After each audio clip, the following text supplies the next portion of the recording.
5-second board is readied, engine doth rise, lots of fidgeting. Oh, what a start from Simon Benoy in the Hillman Imps, roared away from the start. Then Abigail Witt on the inside line. Tim Cairns is now under pressure by the number 63, that's Dr. Marriott, in the next midget, as they now come screaming down towards the banking then. Looks like everybody is behaving the same. Oh, Simon Page was very, very close to the back of the Crunchington mini gem there. There's the Zagato. It's again resplendent in the sun, and wow, it didn't take long for Abigail Witt to start to regain a bit of lost ground as they come back past our commentary position. There you can see the turner, the number 18 of Tim Cairns. Sam Polly's made a position in that mint green mini gem, as you can see on the stream now, heading down towards the Rocket, or Rocket in at BMW side by side there. Lots of racing going on. That's what we love to see. 3 wide indeed. I know they're smaller engines, they are smaller cars, but they are having to sort that one out before they get towards the end. And so far, so good for the Swinging 60s Group 1 cars. Now it was James Atkinson who dived at the inside of Nick Everard whilst they were trying to get past another little Austin Healey as well. I think that was, that 3 wide battle. So the race leader, I think what helped Simon Benoy when the lights went out, of course, it is a rear engine, the Imp, isn't it? So you got all of that weight over the driving axle. And whilst I thought he got a lot of wheel spin, he really got a really good launch at the same point. So Simon Benoy is leading as the pack come over the start-finish line for the first time. The tail enders still diving their way down through the corkscrew. A fantastic part of the circuit, the corkscrew, but it's the Imp that leads. Second place is Abigail Witt, holding on well still, really. Third position now is Sam Polly, who has managed to get himself ahead of the turner of hugely successful Swinging 60s racer Tim Cairns, the number 18 car at the moment, sitting there in 4th place at the end of lap number 1. Indeed. I'm a little surprised actually to see that mini gem in 5th position. That usually is very, very successful, but in the words of Sam Polly, when he spoke to him in the pre-show, he does tend to take it a little bit easier, certainly at the beginning of the race, and then everything comes to him as everything is warmed up, and he's already challenging the Witt & Witt MG heading up towards the Rocket Inn, as we're looking on the stream at the Marriott number 62, fending off the advances of the Tippett and Norman BMW coming into the Rocket Inn. And coming through that Rocket out, look how close. That's Phil Stader in the number 40 car, very close to the back of the BMW. Again, fantastic stuff. And look at the scenery you see in the background. Yeah, I just had, for a split second there, I thought I saw a little flame coming from underneath that MG there. I want to try and keep an eye on that one because I'm not sure whether it's my eyes were deceiving me, but it certainly looked as though there was something underneath Charles Marriott's bonnet. So I have to wait and see until it comes past us next time through. There's no obvious signs of smoke. No, I think it's just daylight. I think it's the sun shining through underneath the suspension of it, and that's what just drew my attention to it. So no such worries, I don't think, for Dr. Charles Marriott, but big worries here for Abigail Witt, who has got Tim Cairns in the turn and diving up the inside to try and squeeze his way through and take 3rd place away. Can't quite do it at the banking. He gets a good run coming off the corner. Sam Polly ahead gets a little bit sideways at the wheel of the Mini Marcos, but they all remain in the same order. The Mini Marcos is 2nd. Abigail Witt in the number 87 midget is there in 3rd place, and Tim Cairns, despite his best efforts, remains in 4th. For the moment, I would say it's still plenty of the race to go. As you can see the time at the top of the stream, those watching live. Those watching trackside enjoying the weather. We hope you're enjoying the racing as much as we are, as we look at the Witt and Witt, I say Abigail Witt in control of the midget at the moment, doing her best to hang on to the back of that exceedingly quick mini gem right ahead of her. I mean, it's such tiny wheels on that car. It makes me think it's Charlie was up, says Phil Stader, running a little bit wide. I think it's only Rocket out turn number 8, side by side their number 66 car. That's Richard Perry in his MG, it's still side by side. Fantastic stuff. That's Nick Aviard in the Sebring Sprite there. Great stuff. I mean, they're sorting it out before they get through the corkscrew. That's a cut through section there before they come around and complete another lap. Oh, look at Abigail Witt having a look on the inside line coming down towards the first turn. Couldn't quite overcome the straight line speed of the mini gem, but not giving up on anything. Fantastic racing up front. Yeah, she was almost there, wasn't she? She was coming under attack on the previous lap from the turner of Tim Cairns, who seems to have fallen away a little bit now, hasn't he? So it's just the Mini Marcos of Sam Polly, that is leading the way. Sam is the only driver in the whole field of the Adams and Page Swinging 60s Group 1 that has a extra time penalty to serve in the pit lane. That's because he was the winner at Snetterton. He won the race overall in Group 1. It would usually be a 30-second extra time penalty that they spend in the pit lane, but that's when it's a 40-minute race.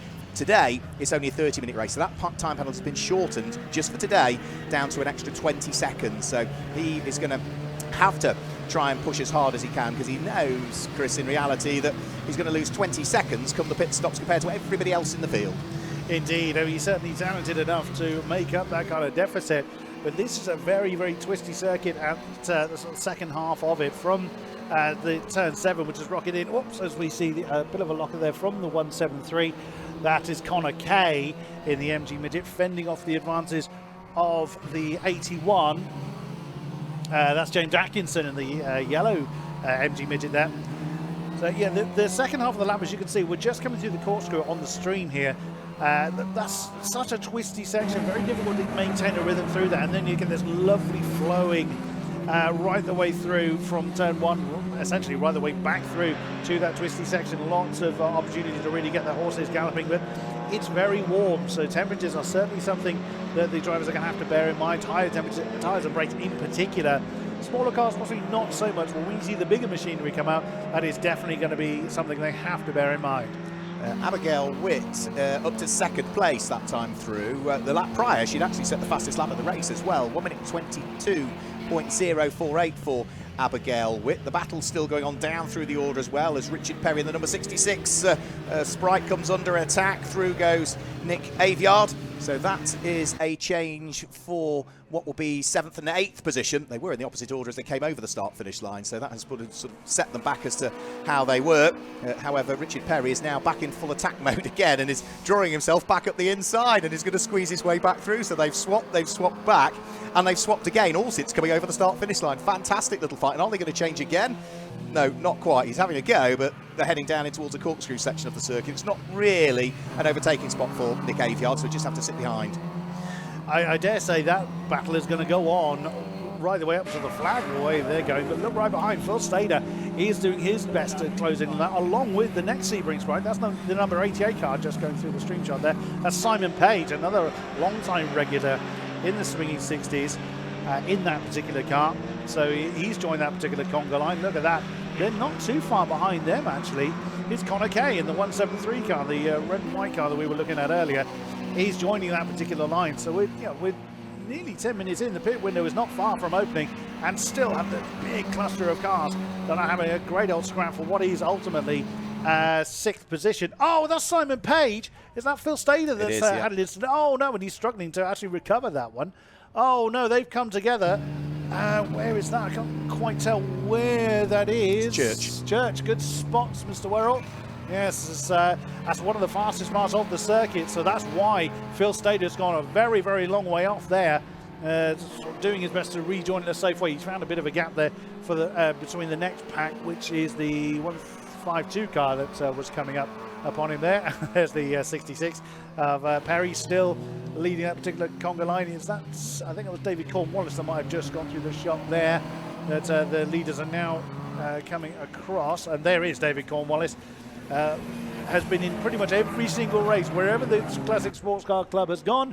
Mr. Cornwallis in the beautiful Radio Caroline car has followed, and now we see Sam Polly still with Abigail Witt, nailed to his bumper, closing in on the Hillman Imp of Simon Benoit. So the lead challenge is brewing very quickly. Yeah, round through Church Corner they come. You can see the mini Marcus sliding in the hands of Sam Polly. So it's the blue Hillman Imp that leads, but look at the light green Marcus in the hands of Sam Polly. Gets a really, really good run out of Church. It's got loads of momentum heading uphill in towards a breaking out for Rocket. He's got the inside line, and Sam Polly, the Snetterton winner, goes through to take up the lead of the race from the fast starting Simon Benoit, but then runs wide coming out of Rocket, and Benoit instantly goes back through. And now Sam Polly, from briefly leading, is in danger of dropping to third place. He put his hand out of the window there, I think, to apologise to Abigail Witt for sort of causing a few problems for all three of them. They didn't get tangled up, but it was pretty close, wasn't it? And that was all to do with the run Sam Polly got, and then the fact that he got such a good run, he outbraked himself, and now Simon Benoy almost outbrakes himself coming down into Walter Corkscrew. Fantastic stuff. We're now only got 30 seconds before the pit window opens. Full tripod mode there for the Hillman Imp as the inside front wheel was fully off the ground. That Hillman Imp has been really strong in that last part of the lap, but he's going to really struggle now with Sam Polly nailed to his bumper very, very firmly with Abigail Witt right there with it. I wasn't sure. I wondered if the Hillman Imp actually made contact with the Mini Marcos there, but now that train is looking like it's going to be 4 cars strong. There's Tim Cairns in the turner now looking to join the party. Fastest lap actually still belongs to Abigail Witt. That's 1:22.048. Now this is where the Mini Gem has been strongest, and there you go. Simon Benoy doesn't actually hold that inside line. He knows that the Hillman Imp doesn't quite have the ability to keep that Mini Gem behind, but this is where the Hillman Imp has been stronger. And there again, you see, it looks like Sam Polly really struggles, particularly at turn 7, the rocket in. Is where he went too wide last time. And there we go, there's Benoy trying to go around the outside where the Hillman Imp has been strongest, into Peel, which is at turn 9, now coming down towards the Corkscrew as Mark Morrell now heads down towards the pit lane. Now that pit stops are open, Simon Page is in, unfortunately, following that contact with Phil Stader. But we can't keep our eyes off of this particular battle. Now coming through the final turn onto the start-finish straight. Sam Polly now has an opportunity to try and stretch away as Simon Benoy now has got to defend from Abigail Witt. Abigail Witt has really rediscovered the pace. Well, she didn't really lose it per se, but is now really looking to pressure the Hillman Imp. Coming through the banking now. And the number 99. Looks like the exhaust pipe's about to fall off, but that is the design of the car. It's not there by accident. And on the inside now, coming through Church, the red MG Minute can't quite do it, or can she? That's very, very close still, side by side. Now coming down through Schoolgate, through School turns 5 and 6. It's essentially one long sweeping bend. Tim Cairns has got the best seat in the house following that particular battle. Coming up towards turn 7, rocket in. This is where the Mini Gem will start to struggle a bit.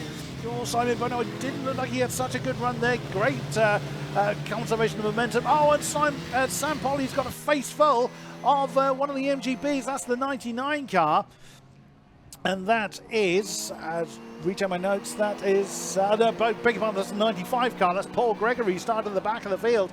So that's really disrupted his momentum. Now Abigail Witt right on his tail as they come through the final few turns into the Corkscrew. Oh, and yeah, you saw Abigail Witt having to hit the brakes to not hit the back of the minty green Mini Marcos as Sam Polly brings his car into the pits. Then that reduces their conga line down to 3, but no less intense. And that is the 5th car in that particular shot is the 66. That is Richard Perry looking to get involved. So that's that battle up front is looking no less intense. Several cars now coming into the pits as the stream now looks at. That's the 87 car that is coming through Church. So continuing there, but that's the Witt car. Now leading the way. Got herself a bit of breathing space. That's Simon Benoy, the 2nd place Hillman Imp, our front row starter. Tim Cairns looking on, ready to pounce if he needs to. Then you've got the 66 car. Richard Perry. It's looking to do battle as well. We'll see how that one... There is Sam Polly. Sounds like he's struggling to get going again. That is... Oh no, there he goes. So the way the pit stop works is... you have to... I believe I'm going to have to recheck my notes on which style of pit stop we're doing. It is as quick as you can, or a 2-minute timed pit stop. So the driver has to elect before the meeting which version of the pit stop they're having to do. So it looks like Sam Polly's struggling to get that car underway. He's doing a timed pit stop. That's what the time in the background is for. And away they go. They struggle to get away from the particular line, as you can see. Big wheel spin for Sam Polly getting away. There's Simon Benoy. There's Simon Page as well coming out of the pits after having been in there a while. So, yes, difficult to know which car to look at. There is Polly really hustling the car hard, trying to get back into momentum with face full of BMW and an MG. That'll be the back starting Paul Gregory in the red and white MGB there. Sam Polly then dispatches off. He's got what I believe is the 134 car. That's oh, beg your pardon. Oh, there's Tim Cairns taking that second spot from, defending the second spot, I should say, from Richard Perry. So Turner versus Austin Healey. A real throwback to when these cars were racing in their prime. This is exactly what you would see. Absolutely fantastic stuff, and still battling on, but they've only got 5 more minutes to get into the pits. They don't have to be out of the pits when the pit window closes. You can see Richard Perry putting his hand up. He's indicating he's coming into the pits, and there he comes. The driver just has to have been into the pits when the pit window opens. Only being 10 minutes long is, of course, not very long when you're in the throes of battle, so to speak. But there is the mini gem again, trying to, of course, regain time from the timed pit stop. Now, the way the pit stops works, the quick as you can option, which I don't think many people are in this category are running. When the car comes in, the engine must go off, belts off, get out, shut the door, open the door, and then reverse the process. So that's the quick as you can option, or it's 2 minutes from pit in to pit out. That's the 2 different ways that the pit stops work. Different series operate under different conditions. It's decided by popular vote of the committee, essentially. As on stream, we are looking at, that's the 49 car that is being challenged at the moment. That is Steve Atkinson being challenged by James Atkinson. There is no relation between the two. They just happen to share the same surname. And one drives an MG Midget. That's James Atkinson in the yellow car. And Steve Atkinson drives the Austin Healey Sprite. As the camera is at the moment looking as they're coming through Peel, turn 9, at James Atkinson's yellow car. We briefly saw the 33 there. That's Gordon and Helen Elwell. Gordon is starting that car, the Frog Eye Sprite, as he was coming through the last part of the lap. There's the 81 car, which is James Atkinson in the World's View Garage sponsored MG Midget. That's in the B class. Now, each racing category is split into classes, and in the Swinging 60s it is A through to F. So Group A cars is up to 1000 cc, and Bs are 1001 to 1400. C's is the same engine amount, but specific for minis. D is 1400 to 1600 cc, and E is 1600 to 2 litre. There's also category F for those categories running Dunlop historic tyres, so modernly constructed tyres, but are much more akin to how they would have been in period. Simon Page then on the tail end of the 171 car. That is Connor Kay. There's a big old gaggle going on there. So this one of the races is difficult to know who's pitted and who hasn't.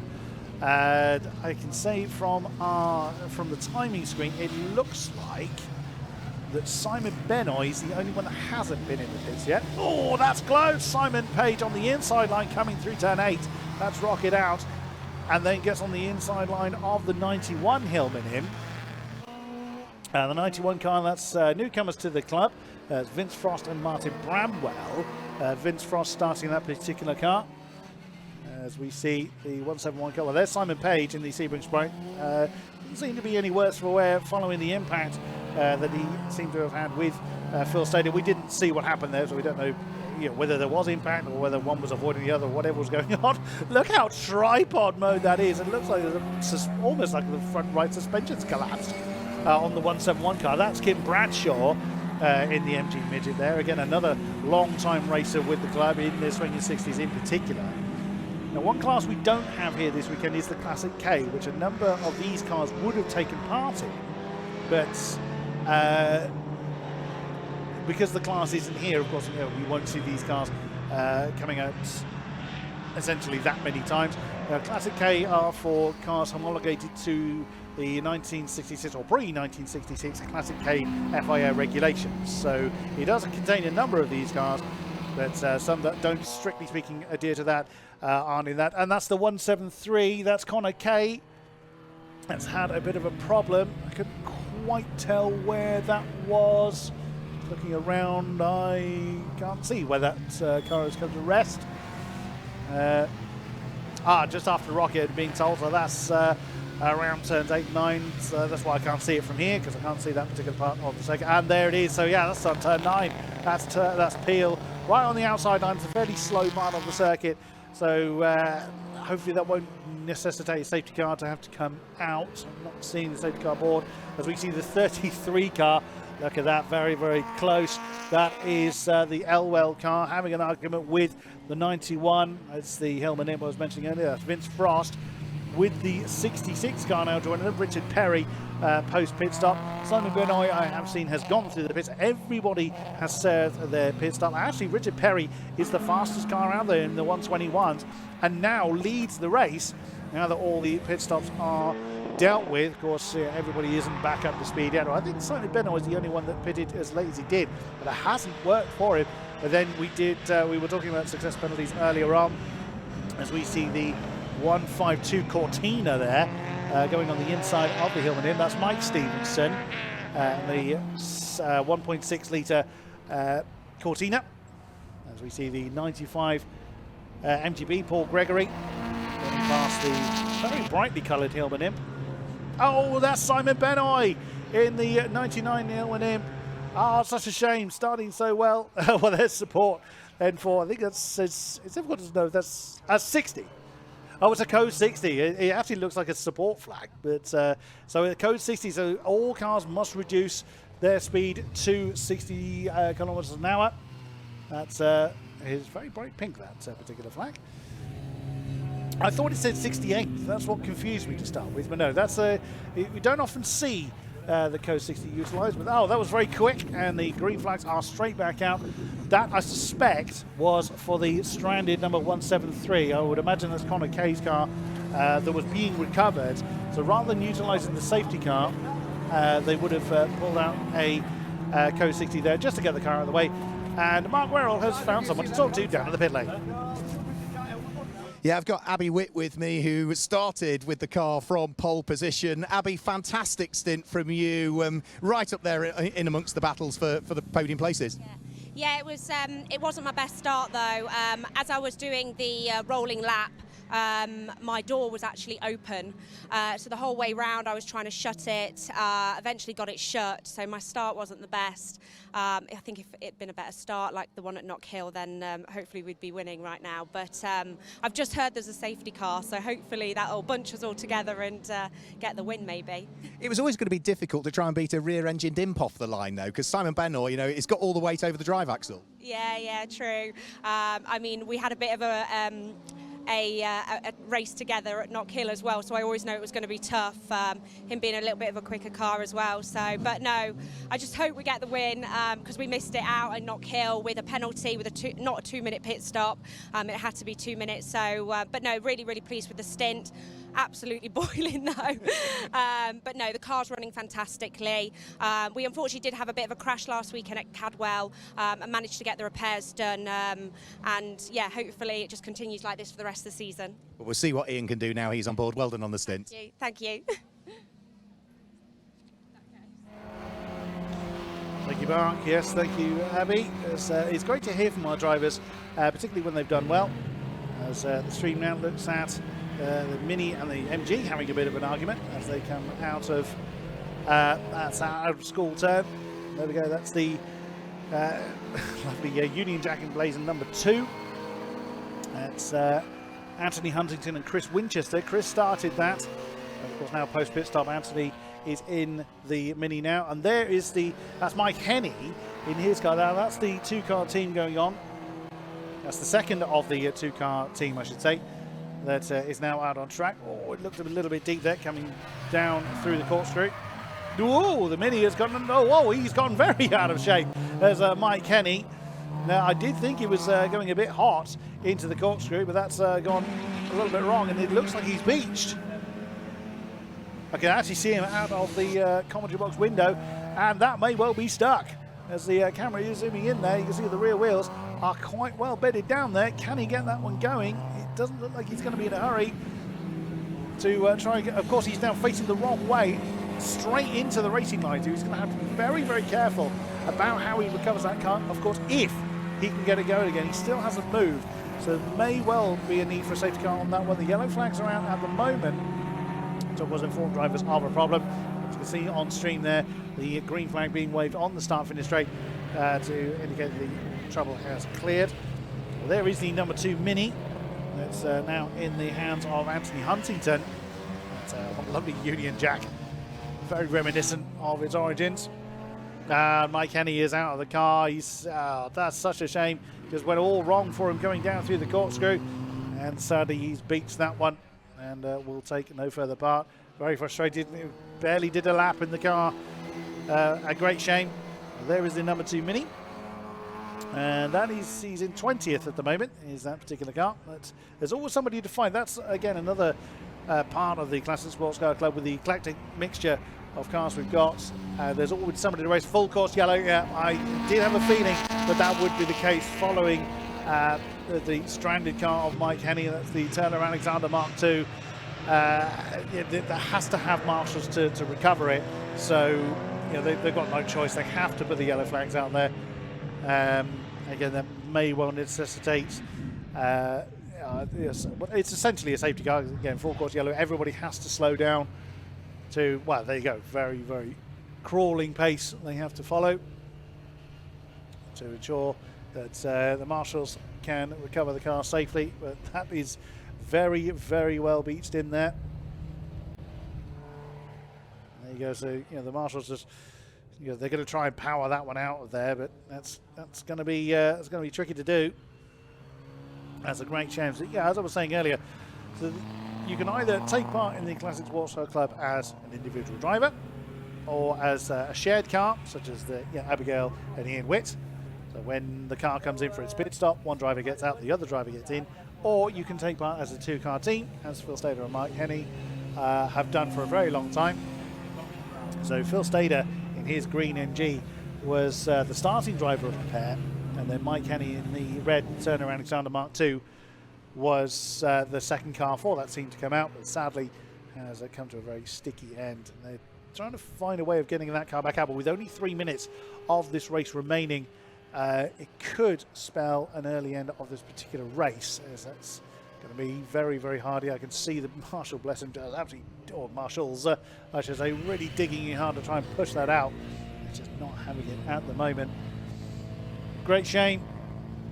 And, we will, of course, see everybody out again for the 40-minute races tomorrow, so that won't be the end of the day, or end of the weekend, I should say, for Mike Henney.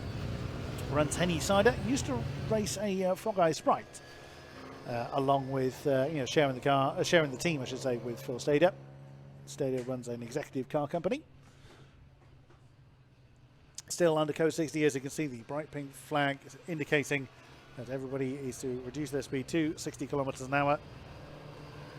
And that the Turner still hasn't moved, unfortunately. So that's, I suspect, is going to be a very anticlimactic end to what has been an absolutely fantastic race.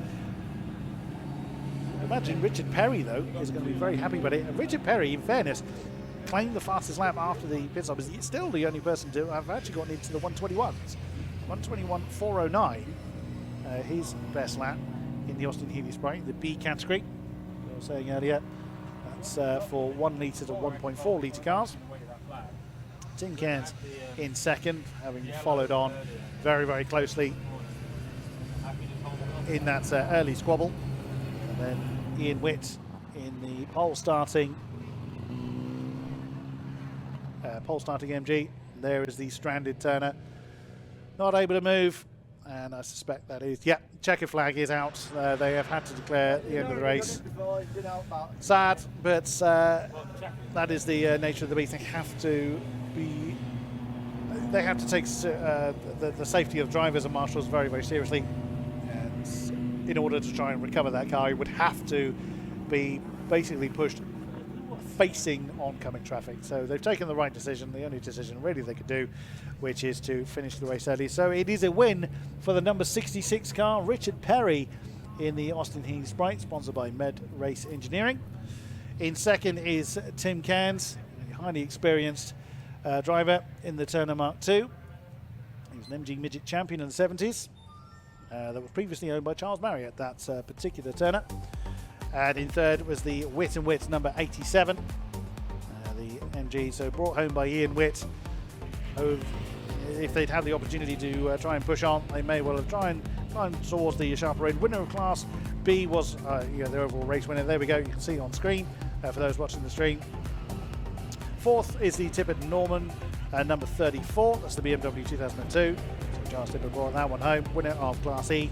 Then Simon Benoit, such a shame because he has such a strong start, but finishing in a strong fifth nonetheless. Sam Polly, oh, what happened to you? He was charging so well early on, but still the winner of Class C, that is for the mini derivatives in between 1 litre and 1.4 litre. And it is James Atkinson in the number 81 car in 7th. In 8th is the Sinclair Aviard MG Midget. 9th is the Crudgington Mini Gem. 10th is Simon Page in the 88 Austin Healey Sebring Sprite. 11th is Kim Bradshaw in the 171 car. And 12th is the car 152, that's Stevenson in the Cortina. 13th is the number 8, which is Cloutman in the Austin Healey Sebring Sprite, usually out in Austin A40, but he's changed car this time around. Then it's the Elwell number 33 in 14th position, the Frog Eye Sprite. In 15th is Gary Lyon in the Alfa Romeo GT2000, the 105 car. In 16th is Mark Lister in the number 41 Austin Healey Sprite Mark III. 17th is the 86 Jervis & Jervis MGB Roadster. 18th is the 134 Hughes Frog Eye Sprite. 19th is the number 2 Mini, Anthony Huntington, Anthony Hunting, if I can get my words out correctly, bringing that one home. In 20th is Steve Atkinson in the number 49 car. And at the tail end was Nick Edmond in that Alfa Romeo Zagato Jr. And 22nd position was Gregory in the MGB Roadster. 23rd was Dave Cornwallis in the BMW 1600. In 24th was the number 91 car, that's Martin Bramwell bringing that one home, the Hillman Imp. And then it was those that didn't see the flag, so the Stader and Henley combination. We didn't see the 173, so Connor Kay, sadly that car coming to rest. Charles Marriott in the 62 car, also not seeing the flag. What a great way to open up the racing here at Anglesey. The weather is hopefully going to stay like this for the rest of the day. Once everybody has come to rest, we'll be handing back down to Mark Werrell, who will be catching the drivers, or the top 3 drivers for the podium interviews. So there's Perry Cairns and Ian Witt. We heard from Abigail Witt during the pit stop phase. It's amazing that they got that car rebuilt following Thruxton. That was only a couple of weeks ago. So the Thruxton is a very fast circuit. A few drivers had a few troubles there that have managed to make it here to the North Wales. As soon as everybody has gotten back into Parc Fermé, we'll have, of course, a few minutes to recover Mike Henney's car, and then the next race, which will be the Turbo Tin Tops and Pumas, will get underway. But we'll head down to Mark Werrell for the podium 3. Ready when you? Well, you're coming together, it's fine. So we've got Tim Cairns, who's just finished second in our Swinging 60s Group 1 race. Frustrating end to the race, but you're involved in some great fights. Well, I was watching brief, I think, probably. I think that the 3 cars at the beginning were a little bit quicker than me, but, you know, by the time they're dicing with each other, you can hang on to the tail. So that was good for me. I delayed my pit stop on the grounds, so I was probably going faster than I would on my own. So Anything you can take the positives, haven't you? Anything you can do overnight to try and find that bit more speed for tomorrow? Yeah, I think the driver needs a good talking to, I think, probably. We'll let you have a talk to him. We've got Ian Witt as well. We spoke to Abby after her stint in. She put a great stint in, and you brought it home on the podium. Right, I didn't know that. No idea, because they were all shaking their heads, but that's fantastic. I congratulated Tim because I thought he'd won, but that's great news. We were out at Cadwell last weekend and we were taken off, so Congratulations to everybody who was involved in that. Mark Wright sorted out the doors. Matthew Key and Michael Key's garage did some great work. And also it's all been rewired. Mick Cottrell's done a cracking job on that, and the car was running great. But it is warm, starting to slide around a bit, but good clean racing. I mean, I believe that all the incidents are just people who've run a bit wide onto the grass rather than contact. So that's great news. But unfortunately, as I say, we had contact last week, which, yeah, it's not good. But the CSCC pride themselves on the fact that there is very, very little contact. So it was great, and a great pleasure to be here. Look forward to tomorrow. We'll see if we can scrub some speed off during overnight then. A longer race tomorrow as well, 40 minutes. So there we go. If it's warm today, be even warmer tomorrow. Well, wander down and we'll grab a quick word as well with our race winner, Richard Perry, who I think maybe missed the checkered flag and did an extra lap. He enjoyed it that much. So that's why he is last to be with us. But we saved the best until last, Richard. So I'm not so sure about that. But no, it was. I didn't really realise what was happening because I was looking for the checkered flag, but I swear it wasn't there. But you never know. But no, it was brilliant. I really enjoyed that. I like the. Normally we have a rolling start, and I really enjoy the standing starts, and it gives you a chance because it's the first time I've been here. you did a really good job. I mean, you win the race, but early part of the race, yourself and the other sprite of Nick Aveyard were having a great fight. Which was that the red? The other red one. Oh yes, he's very quick into corners, and I'm not very good at braking. I brake too early, but he was phenomenal. He really was. Well done on the win. Congratulations. Okay, thank you very much. So there we go. That's it from race one, Adams and Page swinging 60s Group 1. Let's go back upstairs to Chris Buxton.